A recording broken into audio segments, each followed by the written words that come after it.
Assalamualaikum warahmatullahi wabarakatuh. Ketemu lagi dengan saya Jumiati, CGP Angkatan 7, Kota Makassar, yang bertugas di UPT SPF SD Negeri Bontoa. Kali ini saya tidak sendiri, saya ditemani oleh Ibu Guru Hebat, Ibu Nur Hidayah sebagai guru kelas 5. Assalamualaikum Ibu. Waalaikumsalam warahmatullahi wabarakatuh. Oke, bagaimana kabarnya hari ini Ibu? Alhamdulillah baik, sehat. Oke, baik Ibu, pada kali ini kita akan melakukan percakapan pra-observasi. Saya akan mengamati persiapan Ibu sebelum melakukan kegiatan pembelajaran. Adapun tujuan kita melakukan supervisi supaya saya mengetahui dan dapat mengevaluasi hal-hal yang terjadi ketika proses pembelajaran.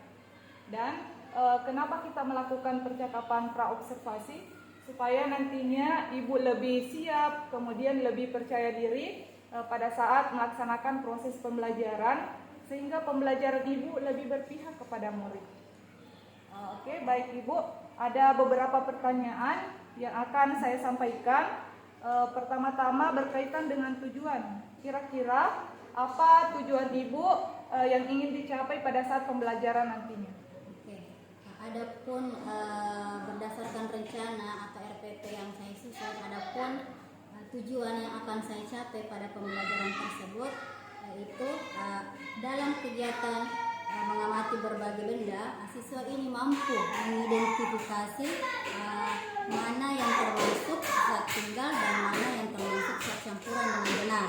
Itu yang pertama, tujuan pertama. Adapun tujuan kedua yaitu dalam kegiatan mengamati berbagai benda pada tabel tersebut yang nantinya akan dibagikan, siswa itu mampu mendiskusikan atau mampu membandingkan perbedaan antara mana yang termasuk zat tunggal dan mana yang termasuk zat campuran dengan benar.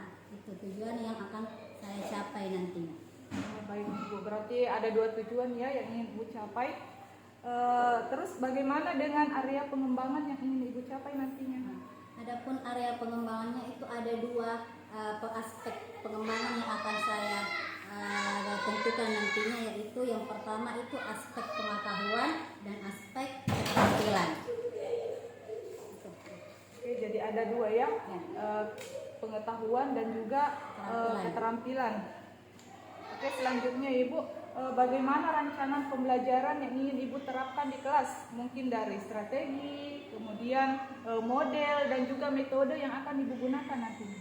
Adapun rancangan pembelajaran yang akan saya terapkan nantinya itu yang pertama mengenai strategi. Di sini nantinya saya akan menerapkan pembelajaran diferensiasi yang diintegrasikan dengan pembelajaran sosial dan emosional. Dan juga nantinya saya akan membagi murid dalam beberapa kelompok secara heterogen berdasarkan kesiapan belajar siswa tersebut. Ini mengenai strateginya. Adapun mengenai model pembelajarannya, di sini saya akan menampilkan pembelajaran PBL, yang dimana biasanya kita sebut problem basic learning. Di sini nantinya murid secara berkelompok akan memecahkan sebuah permasalahan yang ada. Setelah didiskusikan, nantinya mereka akan mempresentasikan di depan kelas apa yang masalah yang didiskusikan sebelumnya. Itu mengenai model pembelajarannya. Adapun metode pembelajaran yang saya akan terapkan nantinya yaitu dengan menggunakan metode diskusi kelompok dan tanya jawab. Masya Allah, sangat luar biasa ya Bu. Jadi Ibu akan mengimplementasikan strategi pembelajaran berdiferensiasi, kemudian diintegrasikan dengan pembelajaran sosial emosional ya. Kemudian menggunakan model PBL atau problem based learning dan metodenya diskusi kelompok dan tanya jawab. Kemudian bagaimana kira-kira media pembelajaran yang akan Ibu gunakan? Media yang saya akan gunakan itu nanti saya akan perlihatkan benda konkretnya yang berkaitan dengan zat tunggal maupun zat campuran nantinya. Apakah itu saya akan menyiapkan seperti garam dapur, gula, besi dan lain-lain. Seperti itu. Oke, Oke, sangat luar biasa Ibu persiapannya. Nah, kira-kira kapan Ibu akan melaksanakan pembelajaran ini? Hari apa dan jam keberapa? Saya akan melakukan pembelajaran ini sesuai dengan materi ajar saya itu hari Rabu pekan depan di jam pertama sampai jam ketiga. Oke, jadi nanti hari Rabu pekan depan saya akan berkunjung ke kelas Ibu untuk mengamati proses pembelajaran yang akan Ibu laksanakan. Oke, kemudian setelah itu kita akan melakukan percakapan terakhir yaitu pasca observasi. Oke Ibu, sebelum kita akhiri kira-kira apa yang Ibu dapatkan dari percakapan ini? Setelah percakapan hari ini, saya lebih yakin bahwa dalam melaksanakan proses pembelajaran yang berpihak pada murid dengan menerapkan strategi, model, metode, dan media pembelajaran yang berpihak pada murid, ini direncanakan sesuai dengan apa yang disusun pada saat itu. Jadi kita sebagai seorang guru hanya tinggal menyediakan atau menyiapkan saja media pembelajaran sesuai dengan percakapan yang tadi kita lakukan. Seperti itu. Ibu. Oke, Ibu, terima kasih atas waktunya hari ini untuk melakukan percakapan pra-observasi. Sampai ketemu nanti pekan depan pada saat kita melakukan observasi ya Bu. Oke, demikian percakapan pra-observasi kali ini. Dan kami nanti akan melanjutkan ke kegiatan observasi, kemudian yang terakhir kegiatan pasca observasi. Terima kasih. Assalamualaikum warahmatullahi wabarakatuh.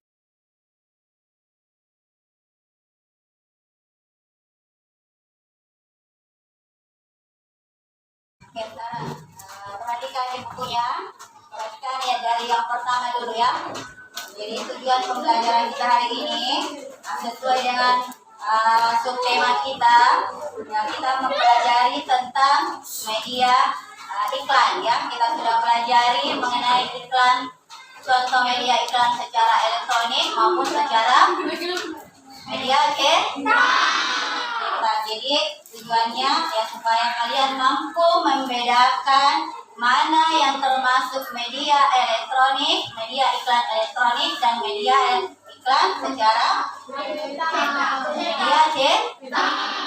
cetak. Jadi kalian mampu membedakannya. Kemudian setelah itu kalian juga mampu membedakan mana yang termasuk zat campuran secara homogen, secara heterogen, mana yang termasuk zat tunggal berupa unsur, dan mana yang berupa zat senyawa. Kita kan sudah pelajari itu, kalian juga sudah pernah gambarkan di sini mengenai peta konsepnya. Jadi itu kesimpulan secara singkat mengenai materi atau zat ya.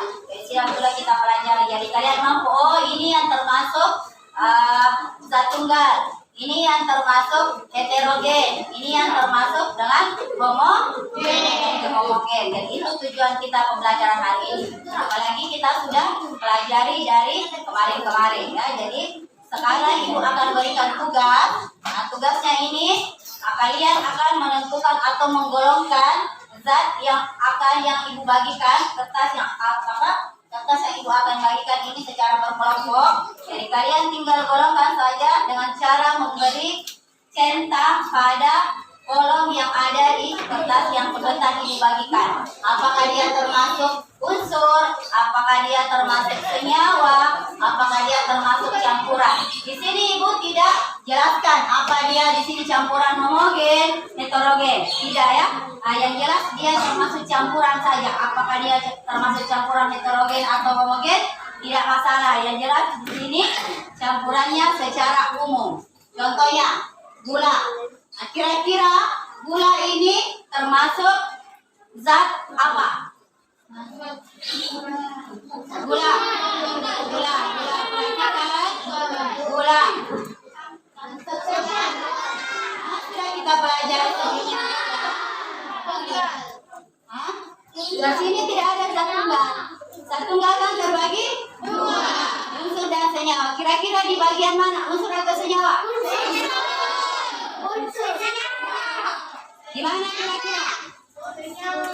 Ingat, unsur itu yang zatnya tidak bisa disederhanakan lagi atau tidak bisa kita pisah-pisah. Kalau senyawa yang bisa bisa dipisahkan antara unsurnya.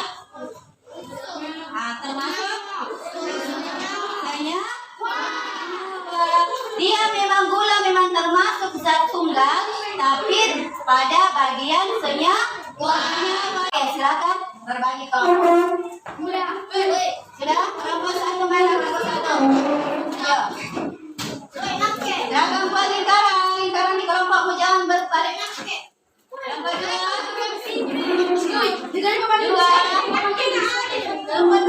kelompok tiga, kelompok empat, kelompok lima, sampai kelompok lima saja ya. Oke, silakan duduk kelompoknya masing-masing.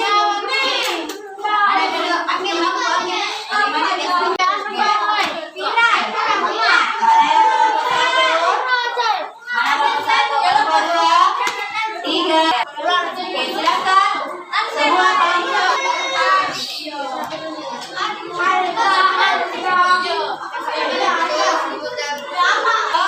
Anggotanya tulis di buku tugasnya masing-masing sesuai dengan yang kertas lembar.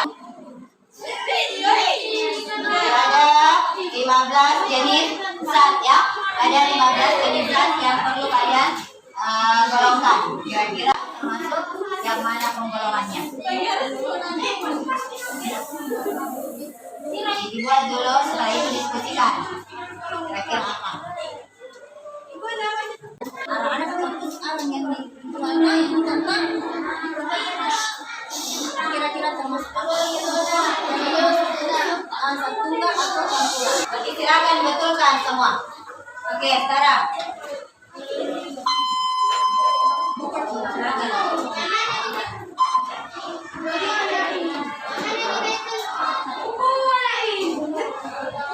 suaranya.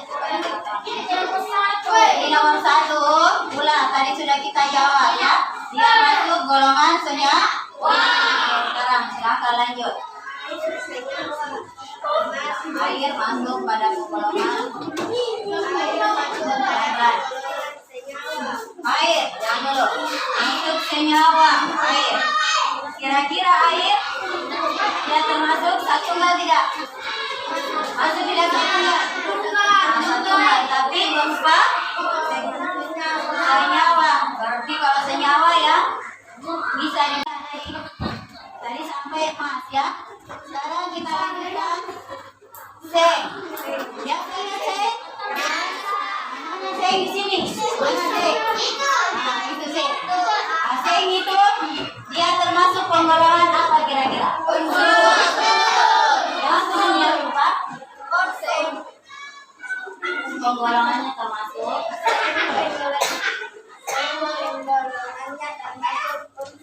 unsur. Kalau seng, apakah dia termasuk campuran atau tunggal?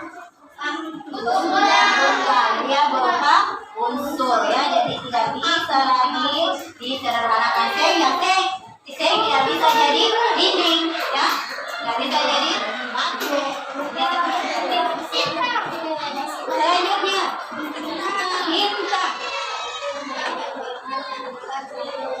tinta, betul campuran tinta. Asam juga, asam juga dia termasuk dia termasuk satu tunggal ya, tapi satu tunggal berupa apa? Dia berupa sama dengan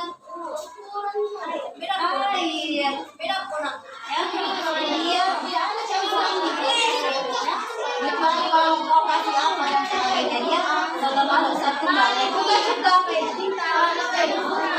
Berarti dia termasuk senyawa.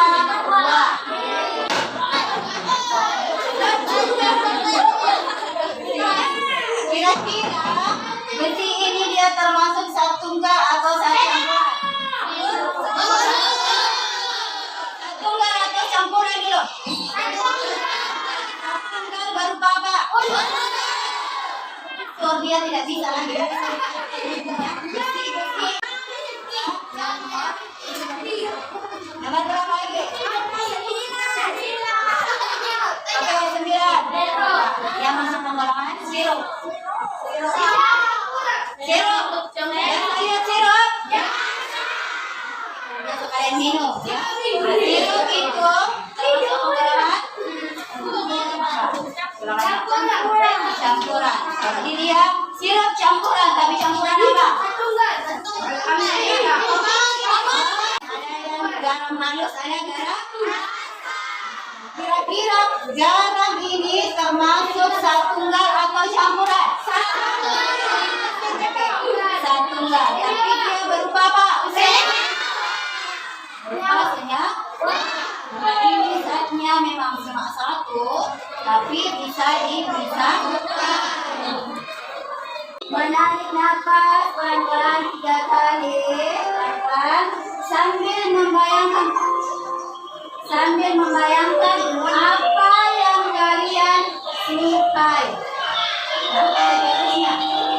Bayangkan apa yang kamu suka. Bayangkan pelan, tenang.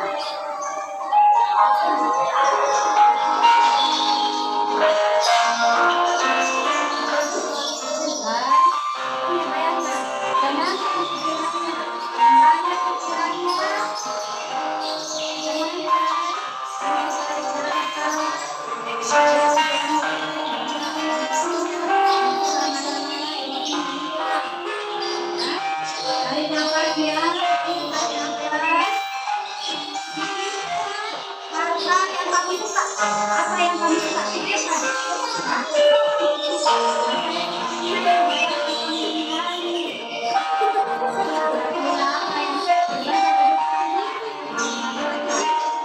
Bayangkan saja semua hal-hal yang kamu sukai.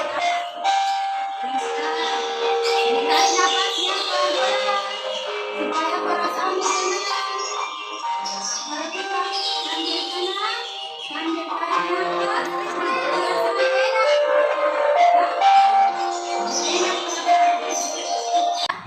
Jadi, cukup sekian pelajaran kita hari ini. Terima kasih atas waktunya. Terima kasih atas kerjasamanya untuk hari ini. Sekian dan terima kasih.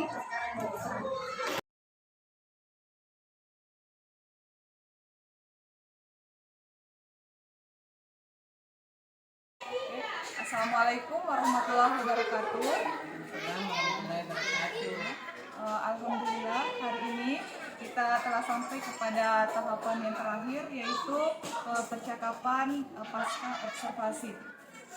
Adapun tujuan diadakannya percakapan pasca observasi yaitu untuk mengetahui hal-hal yang sudah dicapai dan belum dicapai pada saat proses pembelajaran di kelas.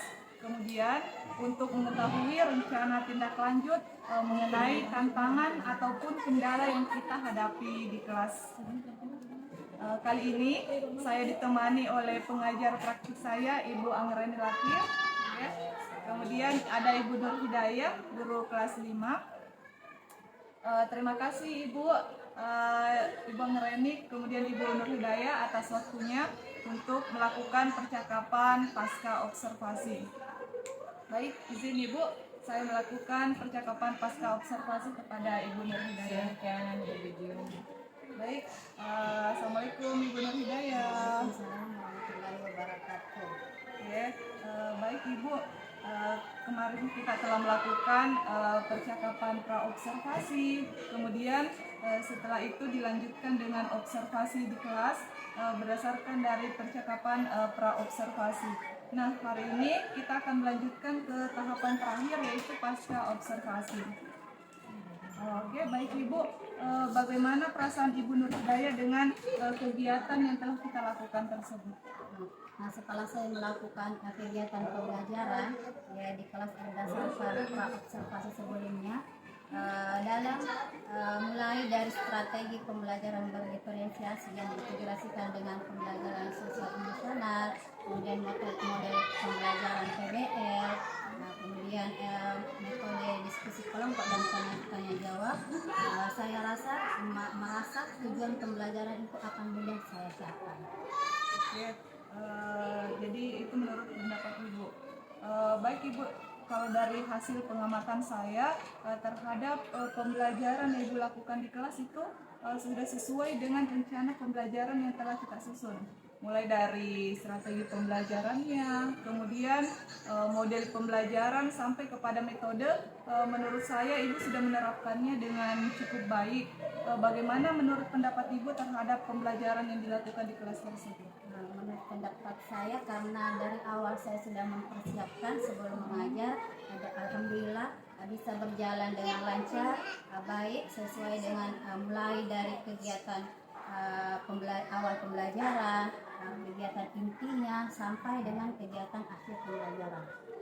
Oke, jadi memang percakapan praobservasi kemarin sangat mendukung ya Bu, sehingga jalannya pembelajaran di kelas sangat berjalan dengan baik. Baik Ibu, terkait dengan pembelajaran berdiferensiasi yang telah kita terapkan, bagaimana menurut pendapat Ibu tentang pembelajaran berdiferensiasi tersebut? Menurut saya kegiatan pembelajaran berdiferensiasi ini sangat bagus diterapkan kepada murid karena berpusat pada murid, sehingga kita sebagai guru mempunyai banyak waktu untuk melakukan sebuah pembelajaran di kelas, mulai dari mengidentifikasi kebutuhan belajar siswa sampai persiapan pembelajaran sesuai dengan kesiapan, minat dan bakat murid itu sendiri. Baik Ibu, jadi memang betul-betul Ibu rasakan manfaatnya ya, atau Ibu rasakan perbedaannya pembelajaran berdiferensiasi ini dengan pembelajaran-pembelajaran sebelumnya. Pastinya sangat berbeda karena yang baru melakukan pembelajaran berdiferensiasi seperti ini. Luar biasa Ibu. Kira-kira hal apa yang menjadi tantangan Ibu dalam melakukan pembelajaran berdiferensiasi ini di kelas? Hal yang pertama menjadi tantangan itu kita perlu banyak, saya butuh banyak waktu untuk melakukan persiapan belajar yang akan saya lakukan sesuai dengan pembelajaran kebutuhan belajar siswa ini. Kemudian tantangan kedua itu dalam menerapkan pembelajaran berdiferensiasi ini sangat bagus sebenarnya, karena kita sebagai guru butuh penguasaan bagi guru di kelas agar mampu mengamati dan mendampingi semua kegiatan yang ada di kelas, mulai dari prosesnya hingga akhir pembelajaran tersebut, sehingga pembelajarannya dapat berjalan sesuai dengan rencana atau sesuai dengan tujuan yang akan dicapai.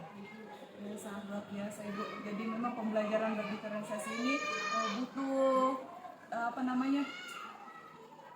kemauan ekstra, kerja ekstra begitu. Tetapi jika kita sudah terbiasa melakukannya, nanti lama-kelamaan akan terbiasa dan akan lebih menyenangkan lagi bagi kita maupun bagi murid kita nantinya.